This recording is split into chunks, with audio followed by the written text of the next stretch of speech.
Dhupguri press ক্লাবের উদ্যোগে অনুষ্ঠিত হলো এক দিবসীয় আন্তঃরাজ্য দাবা প্রতিযোগিতা। এবছর তৃতীয় বর্ষে পদার্পণ করলো এই প্রতিযোগিতা। প্রতি বছরের মতো এবছরও সরস্বতী পূজা উপলক্ষে ধূপগুড়ি প্রেস ক্লাবের পক্ষ থেকে এই দাবা প্রতিযোগিতার আয়োজন করা হয়। পশ্চিমবঙ্গের বিভিন্ন জেলার পাশাপাশি পার্শ্ববর্তী রাজ্য বিহার ও আসাম থেকে আগত প্রতিযোগীরা এই দাবা প্রতিযোগিতায় অংশগ্রহণ করেন। মোট 140 জন দাবাড়ু এক দিবসীয় এই প্রতিযোগিতায় নিজেদের দক্ষতার পরিচয় দেন।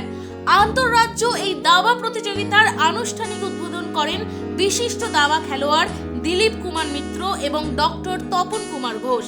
এই দাবা প্রতিযোগিতার মধ্য দিয়েই ধূপগুড়ি প্রেস ক্লাবের উদ্যোগে সরস্বতী পূজা উপলক্ষে সারস্বত উৎসবের শুভ সূচনা হলেও আগামী 21শে জানুয়ারি সরস্বতী পুজোর আনুষ্ঠানিক উদ্বোধন অনুষ্ঠিত হবে বলে জানানো হয়েছে। Bureau report, voice 365 Bangla.